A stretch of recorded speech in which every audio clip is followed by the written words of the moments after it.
Bismillahirrahmanirrahim. Assalamualaikum warahmatullahi wabarakatuh. Semua, alhamdulillah hari ini kita dapat berjumpa lagi di mata kuliah Psikologi Agama di tahun baru dan dengan semangat yang baru. Perkenalkan, kami dari kelompok 6 atas anggota Siti Nurfadilah NIM 15, Ahmad Alif Surya Dharma NIM 20 dan Natasha Putri Nabila NIM 25. Kelompok kami akan mempresentasikan tentang abnormalitas dalam psikologi agama. Sebelum mendalami abnormalitas dalam psikologi agama, kita perlu mengetahui tentang definisi dari psikologi abnormal dalam psikologi agama itu sendiri. Psikologi abnormal atau biasa disebut dengan psikopatologi dalam psikologi agama memiliki dua kategori. Kategori yang pertama yaitu duniawi. Dalam kategori duniawi, psikopatologi merupakan gejala-gejala atau penyakit kejiwaan sebagaimana yang disebutkan dalam psikologi abnormal kontemporer. Di sana disebutkan bahwa orang yang mengalami abnormalitas ditandai dengan mereka yang melakukan suatu hal tidak semestinya atau yang melakukan suatu hal yang tidak normal. Kategori yang kedua yaitu ukhrawi. Dalam kategori ukhrawi, psikopatologi diartikan sebagai penyakit akibat dari penyimpangan norma-norma atau nilai-nilai moral, spiritual, dan agama.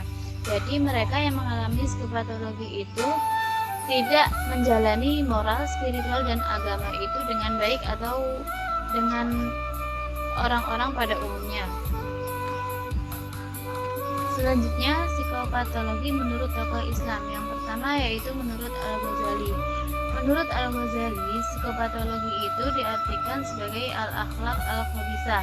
Psikopatologi merupakan hal yang merusak sistem kehidupan, spiritualitas, dan keagamaan seseorang. Akhlak al-khabisah ini diartikan sebagai akhlak yang buruk yang merupakan penyakit hati dan penyakit jiwa yang dilihat dari perspektif spiritual dan keagamaan. Contohnya itu sombong, bakhil, atau riya, dan lain sebagainya. Selanjutnya menurut Ar-Razi, dalam kitab Atib Ar-Ruhaniyah disebutkan bahwa salah satu bentuk dari psikopatologi adalah perilaku atau akhlak tercela. Sedangkan akhlak memudah itu merupakan pengobatan rohani. Jadi akhlak memudah itu pengobatan dari akhlak tercela itu. Selanjutnya kita masuk kepada kriteria orang normal dan abnormal menurut Islam. Terdapat beberapa ciri-ciri orang yang sehat mental. Antaranya menurut Jahoda, yang pertama, memiliki sikap kepribadian atau sikap batin yang positif terhadap dirinya. Yang kedua, memiliki kemampuan mengaktualisasikan diri. Yang ketiga, mampu menghadapi integrasi fungsi-fungsi psikis. Yang keempat, memiliki otonomi diri mencakup unsur-unsur pengaturan kelakuan dari dalam ataupun kelakuan-kelakuan bebas. Yang kelima, memiliki persepsi yang objektif terhadap realitas dan memiliki kepekaan sosial. Yang keenam, memiliki kemampuan untuk menguasai lingkungan dan berintegrasi dengannya. Selanjutnya, menurut Al-Ghazali, terdapat 4 sifat yang didasarkan pada kekuatan emosi dan syahwat yang menguasai manusia yang menjadi penyebab munculnya gangguan psikologis dalam bentuk perilaku abnormal. Yang pertama, sifat hewan buas yang termanifestasikan dalam perilaku permusuhan, kebencian, penyerangan terhadap manusia lain baik melalui perkataan maupun perbuatan. Yang kedua, sifat hewan liar yang termanifestasikan dalam perilaku kejahatan, ketamakan, dan seksual. Yang ketiga, sifat setan yang termanifestasikan dalam perilaku kejahatan dan memperlihatkan kejahatan tersebut dalam bentuk kebaikan. Dan yang terakhir, yang keempat, sifat ketuhanan yang termanifestasikan berupa perilaku cinta kekuasaan, kebesaran, kekuasaan, dan sombong. Oke, selanjutnya terdapat 8 kategori perilaku al-muhlikat, yakni perilaku yang merusak, yang mengakibatkan psikopatologi. Yang pertama, bahaya syahwat perut dan kelamin. Ini seperti makanan yang yang haram atau hubungan-hubungan seks yang dilarang. Kemudian yang kedua, bahaya mulut, seperti mengolok-olok, debat yang tidak berarti, dusta, adu domba, dan menceritakan kejelekan orang lain. Yang ketiga, bahaya marah, iri, dan dengki. Yang keempat, bahaya cinta dunia. Yang kelima, bahaya cinta harta dan pelit. Yang keenam, bahaya angkuh dan pamer. Yang ketujuh, bahaya sombong dan membanggakan diri. Dan yang terakhir, bahaya menipu. Oke, kita masuk kepada 5 macam penyebab psikopatologi menurut Ibnu Qayyim al-Jauziyah. Yang pertama, banyak campur tangan dengan urusan orang lain sehingga menyebabkan perselisihan dan perpecahan. Yang kedua, berangan akan pada sesuatu yang tidak mungkin terjadi sehingga menimbulkan kemalasan dan bisikan jahat. Yang ketiga, bergantung kepada selain Allah Subhanahu wa taala sehingga dirinya tidak memiliki kebebasan dan kemerdekaan. Dan yang keempat, makan yang berlebihan, terutama makan makanan yang haram yang dapat menimbulkan kemalasan dalam beribadah. Dan yang terakhir, yang kelima, banyak tidur sehingga mengurangi tafakur dan tadakur, hanya menggemukkan badan dan menyia-nyiakan waktu. Oke, gangguan mental ini dapat dikatakan sebagai perilaku abnormal atau perilaku yang menyimpang dari norma-norma yang berlaku di masyarakat. Perilaku tersebut baik yang berupa pikiran, perasaan maupun tindakan. Stres, depresi, dan alkoholik tergolong sebagai gangguan mental karena adanya penyimpangan. Dari uraian ini disimpulkan bahwa gangguan mental memiliki titik kunci, yaitu menurunnya fungsi mental yang berpengaruh pada ketidakwajaran dalam perilaku.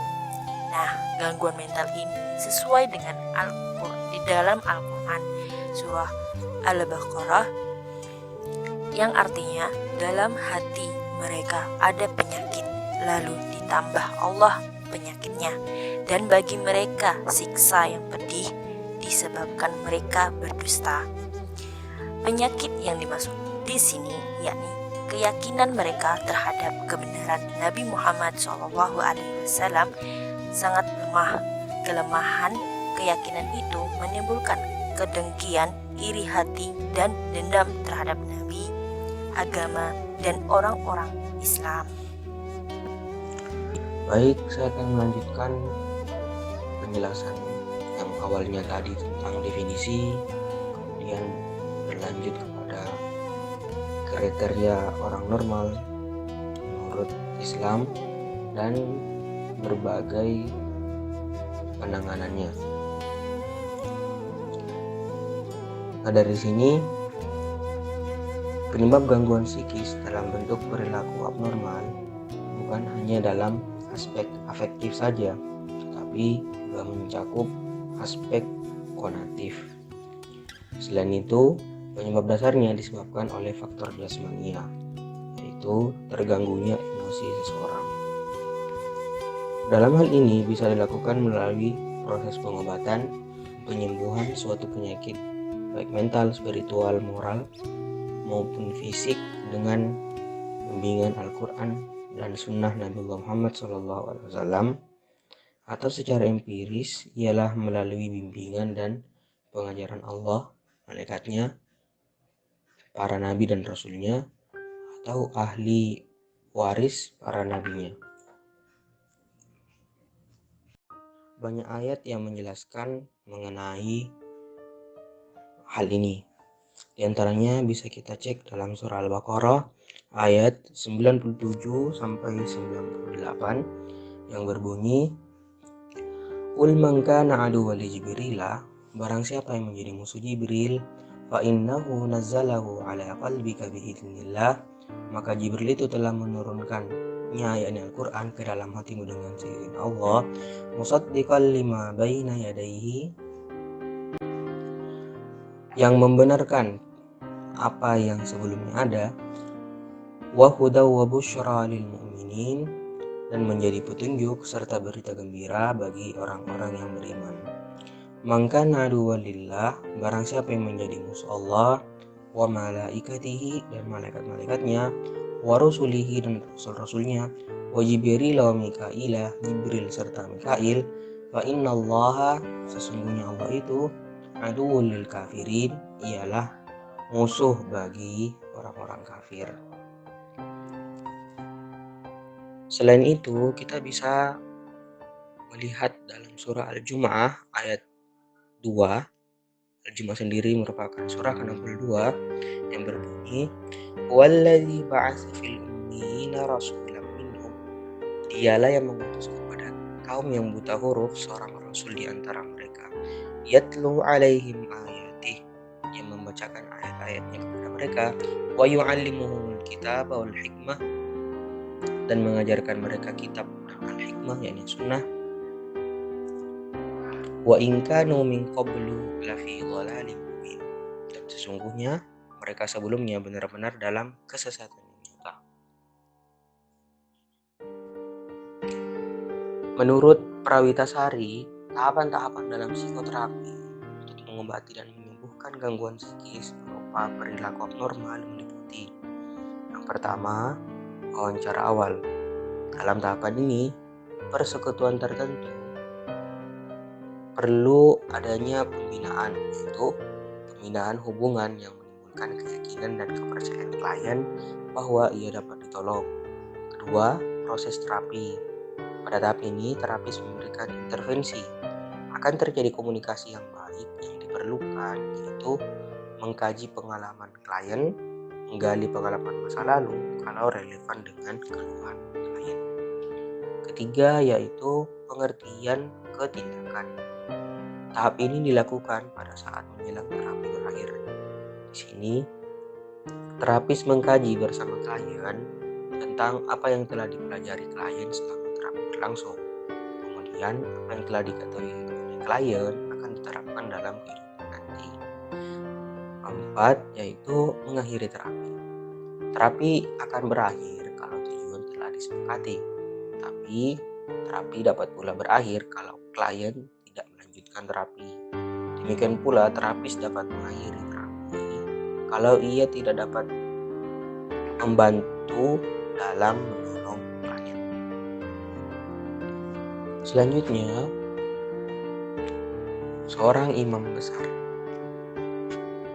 yaitu Ibnu Qayyim al-Jauziyah, membagi psikoterapi lebih spesifik menjadi dua kategori, yaitu tabi'iyah dan syari'iyah. Tabi'iyah sendiri ialah pengobatan secara psikologis terhadap penyakit yang gejalanya dapat diamati dan dirasakan oleh penderitanya dalam kondisi tertentu, seperti perasaan kecemasan, kegelisahan, kesedihan, dan amarah. Penyembuhannya dengan cara menghilangkan sebab-sebabnya.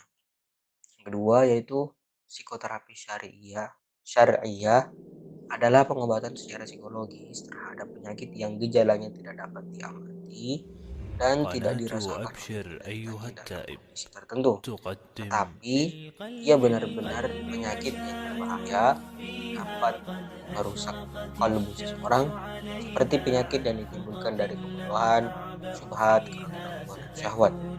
Pengobatannya adalah dengan penanaman nilai-nilai syariat yang datangnya dari Tuhan. Al-Quran sendiri telah menegaskan hal ini pada surah Al-An'am surah ke-6 ayat 105 yang berbunyi, "Faman yuridillahu ayyashrah sadrahu lil-Islam", barang siapa yang Allah kehendaki akan memberikan padanya petunjuk, niscaya dia akan melapangkan dadanya untuk memeluk agama Islam. Wa may yurid ayyudillahu, dan barang siapa yang dikehendaki Allah kesesatannya, yaj'al sadrahu tayyiban harajan ka'annama yas'adu fis sama', niscaya Allah menjadikan dadanya sesak dan sempit seolah-olah ia sedang mendaki langit. Kadzalika yaj'alullahu rijsa, itulah Allah akan siksa 'alal ladzina la yu'minun, pada orang-orang yang tidak beriman.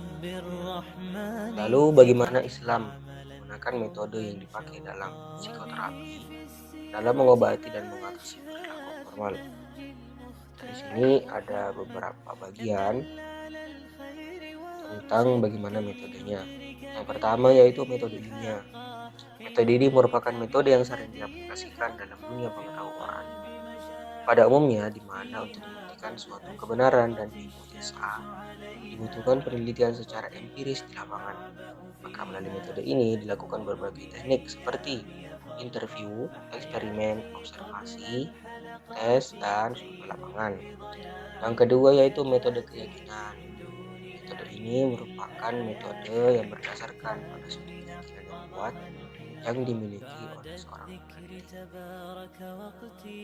Di sini ada beberapa pembagian, yaitu ilmu yakin, yaitu suatu keyakinan yang diperoleh berdasarkan ilmu secara teoritis, seperti firman Allah Ta'ala dalam surah At-Takasur di juz 30 yang merupakan surah kedua dari ayat 1 sampai 5 yang berbunyi alhaqumut takasur hatta zurtumul maqabir, sampai ayat kalla law ta'lamuna ilmul yakin. Kemudian yaitu ainul yakin, yaitu suatu keyakinan yang diperoleh melalui pengamatan mata kepala secara langsung tanpa perantara, seperti firman-Nya dalam surah At-Takasur juga ayat 6 sampai 7 berbunyi la tarawunnal jahim, niscaya kamu benar-benar akan melihat neraka jahim, tsumma la tarawunnaha ainal yakin, dan sesungguhnya kamu benar-benar akan melihatnya dengan ainul yakin. Selanjutnya yaitu hakul yakin, yaitu suatu keyakinan yang diperoleh melalui pengamatan dan penghayatan pengalaman secara empiris, sebagaimana yang dilukiskan dalam surah Al-Waqiah ayat 88 sampai 96. Yang artinya, adapun jika dia orang yang mati termasuk orang-orang yang didapatkan, maka dia memperoleh ketentraman dan rezeki serta jannah kenikmatan. Dan adapun jika dia termasuk golongan kanan, maka keselamatanlah bagimu karena kamu dari golongan kanan. Dan adapun jika dia termasuk golongan yang berdustakan lagi sesat, maka dia mendapat hidangan air mendidih dan dibakar di dalam jahanam. Sesungguhnya yang disebutkan ini adalah suatu keyakinan yang benar, maka bertasbihlah dengan menyebut nama Rabbmu yang maha besar. Yang terakhir yaitu kamalul yakin, yaitu keyakinan yang sempurna dan lengkap karena ia dibangun di atas keyakinan berdasarkan hasil pengamatan dan penghayatan teoritis atau ilmu yakin aplikatif, yaitu ainul yakin, dan empirik, yaitu hakul yakin. Yang ketiga itu metode otoritas. Metode ini menggunakan otoritas yang dimiliki oleh seorang peneliti dan psikoterapi, yaitu berdasarkan keahlian, kewibawaan, dan pengaruh positif. Hal ini sangat membantu dalam mempercepat proses penyembuhan terhadap suatu penyakit atau gangguan yang sedang diderita oleh seseorang. Keempat yaitu metode intuisi. Metode ini berdasarkan ilham yang bersifat wahyu yang datang dari Allah Subhanahu wa taala, di mana metode ini sering dilakukan oleh para sufi dan orang-orang yang dekat dengan Allah Subhanahu wa taala, dan mereka memiliki pandangan batin yang tajam atau basirah dan tersingkapnya alam kegaiban atau mukasyafah sesuai dengan firman-Nya, wattaqullaha, dan bertakwalah kepada Allah, wa yu'allimukumullah, maka Allah akan mengajarkanmu, wallahu bikulli syai'in alim, dan Allah maha mengetahui segala sesuatu. Selain itu ada juga yaitu metodologi tasawuf. Yang pertama yaitu takhalli, yaitu metode pengosongan diri dari bekas kedurhakaan dan pengingkaran dosa terhadap Allah Subhanahu wa taala dengan jalan melakukan pertobatan yang sesungguhnya, atau biasa kita kenal dengan istilah taubatan nasuha. Kemudian ada tahalli, yaitu pengisian diri dengan ibadah dan ketaatan, aplikasi tauhid dan akhlak yang terpuji serta mulia. Yang terakhir yaitu tajalli, yaitu pada tingkat inilah Allah Subhanahu wa taala menampakkan dirinya seluas-luasnya pada hambanya yang dikehendakinya. Baik, demikianlah presentasi dari kelompok kami. Lebih kurangnya mohon maaf. Assalamualaikum warahmatullahi wabarakatuh.